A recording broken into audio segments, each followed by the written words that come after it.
up to the challenge. My daughter said the other day, she's in college, she actually, nobody knows she's my daughter. She actually was in a class where they said much worse about me. It's bad. I called the school and tried to ask them the question, how much money do I have to give you every quarter to have you not fill my own daughter's head with lies? They didn't have an answer. But my daughter said, she's an A student. She works her brains out. And I was just in Israel, and I said, come with me. She said, Dad, I've got a test, you know, it's finals week, I've got to study. And I said, do you know have you studied? I mean, you got it down? And she said, yeah. She said, but I want an A. And I said, nobody's going to care. Nobody's going to care. You're not going to get out in the real world and somebody's going to say, oh, wait a minute. You had a B? Nobody's going to care. Nobody. So why do you care so much? Why do you care? Why is their approval so important to you? Let me ask you something. Do you really think you're going to spend $100,000 on an education and it really is going to make that much difference in the world that's coming your way? I'm a self-educated man. I ain't no dummy. Bring it on, professor. Bring it on. What are you afraid of when it comes to them? Anybody? What's the worst they can do to you? Well, I mean, both of us were in a biology class together, and our professor went on a rant about how creation is a ridiculous, theory for how the world began. And Professor, tell me how the world began. The Big Bang Theory, of course. No. You know what that is? That's somebody, there's a burning match. Well, where did the match come from? Who struck the cover? It's called first cause. Don't even call it God. Call it first cause. Professor, tell me what first cause is. The Big Bang. No, sir. That is a reaction to something. Tell me first cause. And who caused it? What caused it? Right, I completely agree. And the funny thing was, the two of us were talking after class, and I forget which one of us it was, but we posed the question, why didn't either one of us say anything? And the only answer that could come to either one of our heads was, I don't want to get a bad grade, or he has to write me a recommendation letter. Believe me. Don't be bullied by these people. They're counting on it.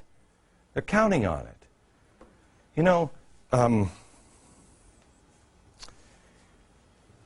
you are examples to people. Have you looked in the picture? I want you to go online and I want you to look at the picture of the marches with Martin Luther King. I want you to look at them. I have. Over and over and over again. I've looked at them.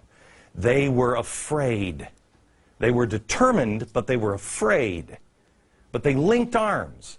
And just a few of them at first. And it grew. And they changed the world. Have no fear. What's the worst? They can kill you? Really? Seriously? Oh, well, change the world. Change the world. Back in just a second.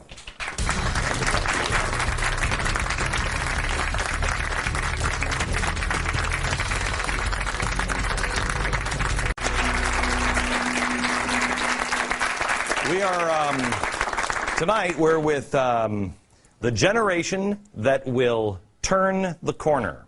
You will be the generation that either restores this country or lets it go.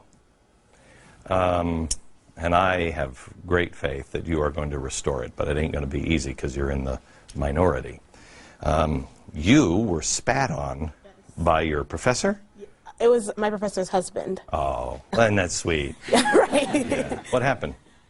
Well, my conservative organization and I at Truman State, we host speakers every year through the Claire Booth Luce Policy Institute, and we had a table set up to promote our conservative ideals, and our speakers and everything. And he angrily approached us, and he ripped off all of our flyers, posters, and everything. And before he left, he turned around and spat on me, and then just walked away. What did you say? I was disgusted, because here's an individual who routinely writes such nasty hate mail about our conservative organization. No, you're the one with the hateful rhetoric. Yeah, exactly. And he belittles us, and he's not even employed by the university. Yet, So did you file a complaint? Well, we attempted to, and there's nothing that we could do because he's not employed, so we can't really do anything because the university isn't responsible for those who are not on their payroll. Convenient. How convenient. You know, I have to tell you, you three troublemakers, right? You did videos that you've done the one with the redistribution of the grades, which was genius. And then the next one was, there was another one. What was the other one? We asked students at Berkeley about taking the pledge to pay off their share of the national debt to maintain all these wonderful social programs we've become accustomed to. None of them. No. That's crazy. I won't do it. That's crazy. Why will I pay that? Exactly. This is the way to attack. They are instead engaging in no debate. Shout downs, intimidation. That's what your professors are. They're bullies. That's what this is. That's all this is. Communist and Marxism, it can never win up here. How many times does it have to try? We have to try it, and how many countries? How many millions of people have to die before the world says, "Wait, Marxism doesn't work"? And that's why they have to bully you. So you know you're on the right side when you want to have a debate and when you can make points like you guys did. How difficult was it to? How difficult is it to not get angry, just win? It's quite difficult not to get angry, especially in the GPA video, when students can't come up with a valid or concrete reason as to why GPA is different than income, and to see them support one system and the philosophy of redistributing wealth and not do the same or be willing to share some of their GPA points, and then for not to see that same parallel that the philosophy they support, they only support it when it's not their that's the way it always being is. affected. Yeah, As long as it's somebody else, it's always fine. Hang on, let's play a little bit of it. Here it is. You have a 4.0? Yeah, it's an excessive GPA. So we're going to basically emulate the federal tax structure, and we tax the rich to help those in lower income brackets. Basically the same thing. Like, do you really need a 4.0? Yeah. Because like you earn both, right? It's not the same thing because money's different. Why do you need a 4.0? Because I earned it. But I mean, people earn their money and use that same argument to, it's kind of like a selfish argument, no? Yeah, because this is an indication of performance. Isn't your income an indication of performance? You have to work hard for that money. That's when you could feel it, right? You could feel them inside just going, "Oh crap." They can't come up with any reasons. Every single person said it's different, and when asked why, it's just different, and nothing concrete, nothing valid, nothing. How many of you are Republicans? Embarrassed. How many of you are conservatives? How many does anybody here feel like they're a libertarian? Kirby, you go girl. Good. Why are you a libertarian? I entered college as a conservative, and then found there's just certain areas where I just didn't agree with the Republican Party line, and struck it on my own. Who can tell me the difference between a Republican and a libertarian?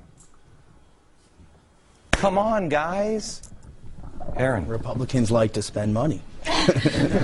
Just as I don't much think you as raised your Democrats. hand as a Republican, did you? Tell me, it was somebody who raised their hand as a Republican. Tell me the difference.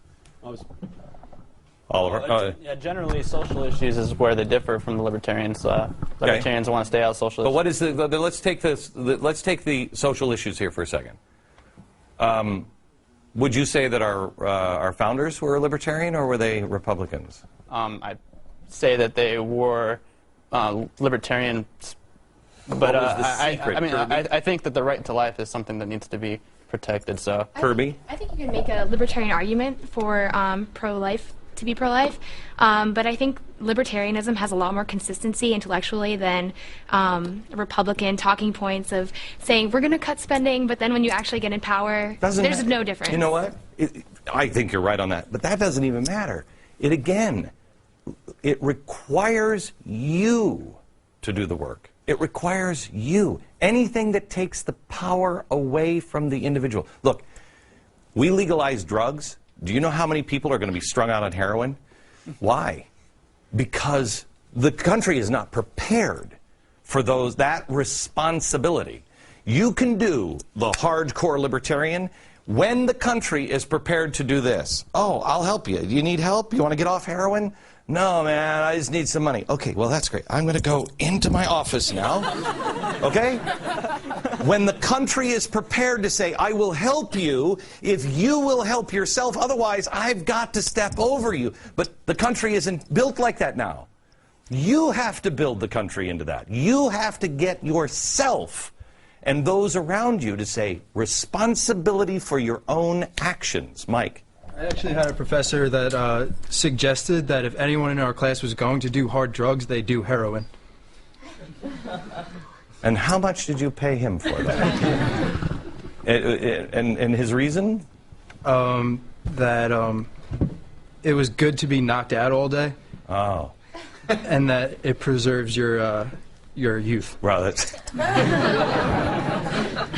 I believe we just met our first professor that is actually on heroin. Back in just a second.